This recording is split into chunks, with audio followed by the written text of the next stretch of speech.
It begins in silence. Not the comfortable kind, not the one that sways gently between two lovers resting in shared solitude, but the colder one, the deeper one. The silence that stares back. The silence after the applause, when the lights have dimmed, when the laughter has faded, when the phone screen finally goes black. It is there, in that vacant hush, that the question creeps in. Why? Why this? Why here? Why now? Why anything at all? It arrives not as a revelation, but as a slow erosion, a grinding ache beneath the rituals of daily life. Like waves eating away at the foot of some ancient monument, patient and merciless. You wake, you work, you talk, you try, you eat, you scroll, you sleep. And beneath it all, the question murmurs. It does not demand an answer, only attention. And the more you ignore it, the more it waits. Still, patient, unmoved. Albert Camus did not offer comforting answers. He did not hand out meaning like candy to anxious children. He looked straight into the void and did not blink. He saw what most cannot bear to see, that human beings are addicts, addicted to meaning, obsessed with it. We crawl through deserts of suffering if we believe there is a reason on the other side.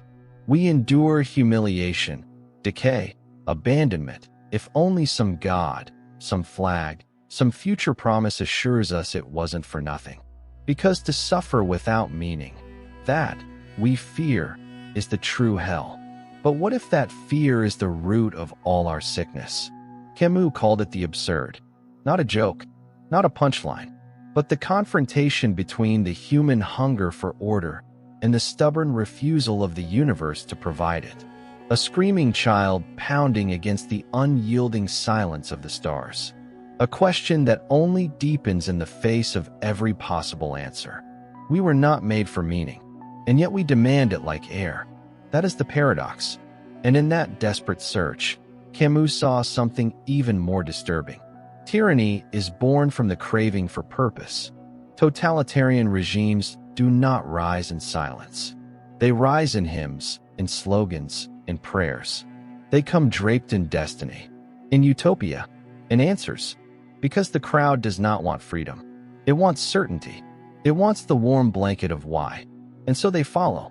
Because following is easier than questioning. Because belonging to a purpose feels safer than facing the truth. You see it in religion, in ideology, in the eyes of those who cling to movements, to identities, to salvation. The yearning to be part of something larger, something righteous, something that explains everything and absolves them of the burden of being. But what if there is nothing larger? What if life is not a riddle to be solved, but a presence to be endured? Camus did not shout. He whispered, what if you gave up? Not in despair, but in defiance? What if you stopped trying to make it make sense? What if you looked at the sky and did not ask for a sign? The moment you stop demanding meaning, you begin to live. That is what he dared to say. Not that life is meaningless, but that it is free from meaning. And in that freedom lies terror, but also liberation. When nothing is preordained, everything becomes possible. When no God is watching, you become the witness. When there is no final judgment, you are free to judge or forgive. But few want this freedom. It is cold. It is unmarked. It does not come with instructions. It does not promise reward. That is why we return, again and again, to the cult of purpose. We turn art into content, love into transaction, life into timeline. Everything must serve something. Everything must be explained. Every sadness must be healed. Every silence must be filled. Every day must be productive. We do not know how to simply be. We are terrified of the meaningless moment, the walk with no destination, the page with no agenda, the breath with no witness. Because in those moments, we glimpse it, the unspoken horror, that maybe, just maybe, there is no grand design, that the universe does not owe us a purpose. And then what? Then, perhaps, we begin. Camus did not despair because life lacked meaning. He despaired for those who could not live without one, for the revolutions that became prisons, for the prophets who demanded blood in the name of truth, For the lovers who crushed each other with the weight of salvation. To abandon the need for meaning is not nihilism. It is revolt. A quiet, stubborn, luminous revolt. It is waking up each morning and saying, I do not need a why. I need only the now. This is the great rebellion. To live without appeal. To face the silence and not scream. To exist without asking permission. To act without guarantee. To love without conditions. To suffer without a narrative. And in doing so, to become something terrifying. Something powerful. Free. This is not the answer you were taught to want. But it may be the only one that cannot be taken from you. And it begins, always, in silence. We were born into a machine. Not one made of metal and wires, but of patterns, rituals, and softly spoken lies. From our first breath, the machine begins its lullaby. It hums beneath the lull of lullabies, beneath parental smiles and the pastel colors of infancy. It shapes us not with violence, but with promises, whispered assurances that everything has meaning, that effort leads to reward, that life unfolds like a story, if only we follow the script. Graduate, marry, achieve, smile, produce, save, consume, die, and somewhere in between, be happy. But it is not happiness that is offered, only its advertisement, its silhouette, its aftertaste. Camus saw this, not with bitterness, but with a kind of sorrow. A sorrow born not of hatred, but of love for a world that insists on lying to itself. He looked around and saw adults living like sleepwalkers, reciting mantras they did not believe. Everything happens for a reason. Good things come to those who wait. You can be anything you want. Love conquers all. Phrases passed down like heirlooms. Empty vessels clutched tightly, because letting go would mean falling. And yet, fall we must. Because beneath every polished slogan lies a deeper truth. That life is indifferent. That nature does not negotiate. That justice is a human dream, not a cosmic law. That the universe will not weep when we are gone. Camus was not cruel in saying this. He was, in fact, one of the rare ones who refused cruelty, and that is why he told the truth. He wrote of Sisyphus, that eternal figure of futility, cursed to push his boulder up the hill forever, only to watch it roll back down again and again. But Camus did not see him as a victim. He saw him as a mirror. Because are we not all Sisyphus? Dragging ourselves forward, into jobs we hate, into relationships that numb us, into goals we barely remember why we set, hoping that if we just reach the top, this time will be different. But it never is. The hill waits. The boulder waits. And still we push. We tell ourselves stories to make it bearable. That this is all part of some plan. That someone is watching. That someone will reward us. That it all adds up. But there is no ledger. No divine accountant balancing our days. There is only the moment. And our desperate attempts to escape it. And here lies the wound that Camus dares to press his finger into. That we fear the absurd more than we fear death. Because death at least promises an end. But the absurd, it stays. It lingers in every mirror. In every birthday. In every unexpected silence. The realization that life is not fair. That evil men win. That good people vanish. That love does not always last. That effort does not always bring reward. That pain has no moral. That you can do everything right and still fall apart. We are told not to say these things. We are told to smile, to focus on the positive, to trust the process. But Camus refused that command. He looked at the ruins and did not look away. He looked at the cathedral of lies and walked out the front door. And there, outside its stained glass windows, under the wide and godless sky, he found something no priest could offer. Freedom. A freedom so vast, so unfiltered, it makes most people flinch. Because it comes without instruction, without forgiveness, without reward. But it is real. It is the freedom to say, I do not know why, and I no longer need to. To say, I was lied to, but I am no longer angry. To say, I am alone in the universe, and that is not a curse, but a kind of holiness. Because to live without illusion is not to live without beauty.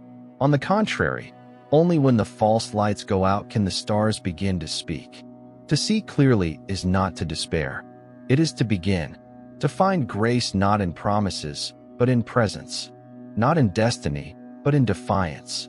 To stand each morning at the foot of the same hill, beside the same boulder, and to choose to push. Not because it leads somewhere, but because it is yours. Yours alone, and no God, no flag, no lover, no ideology can take that from you. This is what Camus meant when he said we must imagine Sisyphus happy, not deluded, not comforted, but happy because he has made peace with the rock, with the hill, with the repetition, with the silence. Because in the absence of a why, we become the how. And that is enough, not for everyone, but for those who dare. To leave the church of empty promises, to reject the narcotic of meaning, to stand naked before the void and smile. The absurd does not destroy you. It simply demands that you create, without applause. And that, perhaps, is the highest calling of all. There is a loneliness reserved only for those who see, not the blindness of routine, not the soft fog of ignorance, but the brutal lucidity that arrives when the veil falls and nothing steps forward to take its place. Clarity does not bring comfort. It strips. It burns. It tears down the scaffolding of borrowed beliefs and leaves you standing on the raw earth of existence, unsure of which direction is forward, or if forward even exists. Camus lived there. He walked among people still convinced that purpose was just around the corner, still praying to God shaped by hope and fear, still chasing the horizon of happiness. And he saw them not with contempt, but with an aching tenderness, because he too had once believed, and he knew what it cost to stop. To refuse illusion is to exile yourself from the tribe, not because they hate you, but because they cannot bear what you represent. In a society built on shared delusions, clarity becomes a crime. He who does not chant the hymn is called lost. He who does not bow before the altar is called arrogant. He who does not smile at the lie is called mad. But the real madness is elsewhere. It lives in the office towers, where men suffocate in neckties and fluorescent light, praying to the deity of productivity. It lives in the shopping malls, where beauty is sold in plastic containers and identity is chosen off a rack. It lives in wedding halls and boardrooms and classrooms and digital screens, places where meaning is manufactured, packaged, and sold, each promise emptier than the last. We worship progress, though we no longer know what we are progressing toward. We chase wellness, though we are sicker than ever. We pursue happiness, though we have never been more hollow. This is the quiet epidemic, the disease beneath the dopamine, a culture of constant motion with nowhere to go. Camus called it absurd. Today we call it normal. To be perpetually distracted, to be permanently busy, to be surrounded by noise, stimulation, validation, and still feel nothing. Because nothing is what waits when the noise fades, and no one wants to meet the self that emerges in that silence. So we run from ourselves, from our thoughts, from the unbearable weight of being. We run into substances, screens, ideologies, fantasies. We run into work, into sex, into wellness retreats, into 12-step plans to find ourselves, when the truth is we're terrified of who we might find. And in that terror, we build systems. We build religions, economies, media empires, all promising to fill the hole that opened the day we realized life does not explain itself. Camus refused those systems. And in doing so, he stood on the edge where most turned back. Because to look into the void is not to fall. It is to see. And what he saw was not chaos, not despair, but a strange, aching stillness. A universe without script. A life without rehearsal. A self no longer needing to perform. That stillness, it frightened people. Because most would rather suffer predictably than live freely. Most would rather be lied to sweetly than be told a truth with no reward. Most would rather keep their chains and call them purpose. And so the one who refuses becomes a mirror. And nothing is more hated than a mirror held too close. Society responds with soft violence. Not the kind that bruises skin, but the kind that stains the soul. The laughter of dinner tables when you speak of silence. The polite confusion when you say you do not believe in upward mobility. The discomfort when you choose solitude over spectacle, stillness over achievement. You become the one who does not play the game. And the game does not forgive. Because the game depends on belief. Belief in the system. Belief in the story. Belief that what we are building is real, even if it kills us. Camus watched as the world ran faster, screamed louder, reached higher, and missed the point entirely. He did not rage. He did not preach. He simply stood still while the world spun in circles. And in that stillness, he found something rare. Dignity. Not the dignity of titles or trophies, but the quiet grace of a man who refuses to be seduced.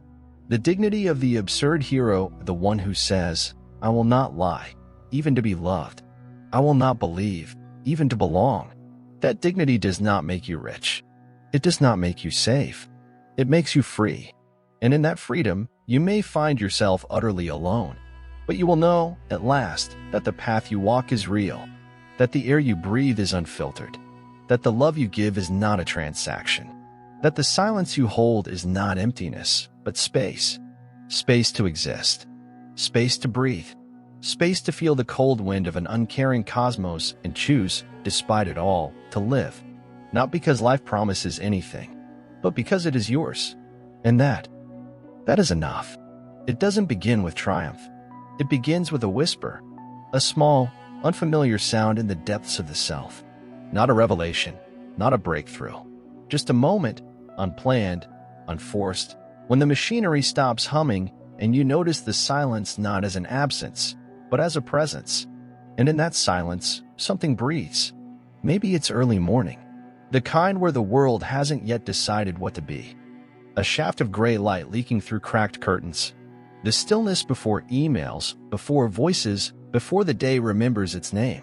You lie there, listening, not to music, not to news, but to the echo beneath your ribs, to the quiet protest of a soul that has gone too long unheard. And it says, nothing. Not yet. It doesn't have words. It only has weight. A heaviness that doesn't hurt, but anchors. You feel your limbs differently. The skin of your face. The outline of your breath.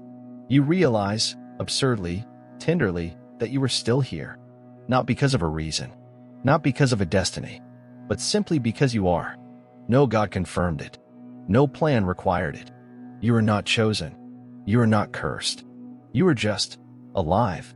And suddenly that fact, once meaningless, begins to shimmer. You remember the lies you clung to like a child to a blanket. You remember the smile you wore like a mask at a masquerade no one enjoyed. You remember how you filled your calendar to avoid the void, how you laughed when you were crumbling, how you spoke truths you didn't believe just to keep the room from growing quiet. But now the room is quiet, and you are still breathing. Something begins to tremble inside. Not fear, not quite. Not hope either. Something older. A rebellion that has no anthem. A hunger with no object. The hunger to live without pretending. You do not stand up and make vows.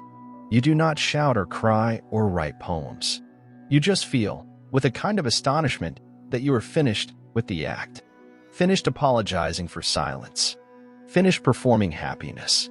Finished chasing promises that dissolve in your hands. You do not want more. You want less. Less noise. Less narrative. Less grasping. You want only the texture of the moment. The way coffee smells in a still house. The way your hand looks when it trembles slightly and you do not hide it. This is not enlightenment. It is not peace. It is not strength. It is nakedness. The soul, unscripted. And it terrifies you. Because for so long, you lived under the gaze of expectation. You lived as a product, a profile, a possibility. Now you are simply a presence. No one knows what to do with a presence. Least of all you. But there is relief in that too. The relief of not needing to explain. The relief of walking through the world and not needing it to applaud. The relief of crying in a public place and not pretending it's allergies. The relief of failing and feeling nothing but the wind. It's not that the pain has vanished. It's that you are no longer negotiating with it. No longer offering your suffering in exchange for meaning. no longer folding grief into lessons or wrapping heartbreak in metaphors. You let it bleed. You let it breathe. And in that allowing, something opens. Not joy. Not yet. But space. A clearing inside the forest. No temple. No sermon. Just sky. You do not know what comes next. But for the first time, you are not demanding to know. You are watching. Not the world, but yourself. The small, sacred movements. The way your hands fidget when no one is looking. The way your chest tightens when kindness feels unfamiliar. The way you almost say, "I'm fine," and then pause and don't. This is how the revolt begins. Not in fire, but in stillness. Not in slogans, but in unspoken refusal. The refusal to lie to yourself one more day. The refusal to call emptiness ambition. The refusal to betray your own gaze in the mirror. Camus called it the absurd hero, the one who sees and still returns. Not to conquer, not to solve, but to live anyway, to love anyway, to breathe anyway. And now, you understand. Not intellectually, not philosophically, but viscerally. You feel it in the soles of your feet, in the ache behind your eyes, in the quiet yes that pulses beneath every no. You are not free. Not yet. But you are no longer asleep. It doesn't shatter. It peels. Slowly. Like skin too long in the sun. Like wallpaper in an abandoned house. At first, you barely notice. A smile that feels harder to shape. A word that catches in your throat. The way laughter comes late, then too loud, then not at all. The seams begin to loosen. And beneath them, something tender, something wild, something you thought you buried long ago. The mask begins to rot. You wear it to be safe. You wear it to be seen. But not truly seen, only accepted. It was always meant to be temporary. A survival trick. A social dance. But time hardened it. Memory fused it. And now you can no longer tell where the mask ends and your face begins. Until one day, someone looks at you. Not with love. Not with hatred. But with confusion. They tilt their head slightly, searching. And in that gaze, you glimpse the unbearable question. Who are you trying to be? And you can't answer. Not honestly. Because the truth is, you don't remember. You've played so many roles, worn so many expressions, that the self beneath it all has become a whisper, and even that whisper is hoarse. You go home. You sit still. And for the first time in a long while, you do not turn on the light. There is no audience here. No script to follow. No algorithm to appease. Only the hum of the refrigerator. The soft breath of night pressing against your window. And the weight, the weight of being unfinished. You touch your face as if searching for evidence. As if your skin might confess something your words cannot. What did you lose in order to be loved? What did you silence in order to belong? Somewhere inside, a memory stirs. Not an event, not a trauma, but a sensation, the early sin of who you were before you were told who to be. Before you were taught to shrink your hunger into politeness. Before you were praised for disappearing. Before you were applauded for becoming exactly what others needed and nothing more. It hurts. Not like a wound, but like a thaw. As if parts of you had been frozen for years, and now the blood returns, bringing both warmth and ache. You realize how many smiles were survival. How many dreams were borrowed. How many, yes, moments were quiet betrayals. Not to others, but to yourself. The revelation is not violent. It is gentle, like grief. Grief for a self you abandoned at the altar of acceptance. And now you begin to gather the fragments. Not to rebuild, but to remember. You recall the times you said nothing, because speaking would have made the room uncomfortable. You remember how often you dressed your thoughts in softer colors so no one would call them ugly. You think of how many times you laughed along, just to keep someone from asking if you were okay. These are not sins. These are scars. Evidence that you tried to survive in a world that rewards the agreeable and punishes the raw. But you are tired. Tired of being digestible. Tired of trimming yourself to fit into rooms not built for your shape. Tired of apologizing for your depth. There is no final break. No dramatic shedding. Only a slow, aching decision. To remove the mask, not all at once, but piece by piece. To speak, not to be heard, but to stop being silent. To weep, not to seek pity, but to feel real. To love, not to possess, but to witness. And to walk through the world without explanation, without footnotes. To let discomfort enter the room with you. To let people fumble and falter around your truth. To let go of being palatable. You will lose people. That is the cost. But you will find someone, too. Someone you left behind in the chaos of becoming. You. And perhaps that is enough. Not to be whole. Not to be healed. But to be true. To walk with your mask in your hands, not on your face. To whisper, not scream. To tremble, not perform. This is not a victory. It is not a rebirth. It is not beautiful. It is simply real. And that is the first mercy. There is a silence that waits at the end of all things. Not the silence of absence or of death or forgetting, but the silence that comes when nothing more needs to be said. When the words have burned down to their final embers. When the self no longer demands a name. When the eyes no longer search the sky for signs. It comes slowly, like dusk. Not with fanfare, but with the quiet humility of shadow moving across stone. And in that shadow, a soft breath. You are still here. You have not become someone else. You have not transformed. You have not arrived. You have simply stopped running. And the world, in turn, has stopped chasing you. The weight of being, once so unbearable, now rests gently on your shoulders, not because it has grown lighter, but because you no longer fight it. You walk, not towards something, but with something. An invisible companion, a presence, ancient and familiar. It does not speak. It does not lead. It simply walks beside you, as it always has. Only now, you notice. There is no victory in this noticing. No reward. Only the soft ache of recognition. The self you abandoned for approval. The soul you silenced to fit in. The fire you dimmed because its light frightened others. All of it is still here, waiting not to be saved, but to be seen.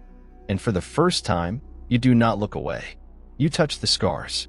You name the longing. You feel the solitude, not as punishment, but as space. Room enough to stretch, to rest, to exist without urgency. Time slows. Not because the world has changed, but because you have stepped outside the storm. You no longer chase the hour.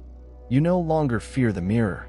You no longer measure the day by what was produced or proven. You sit. You listen.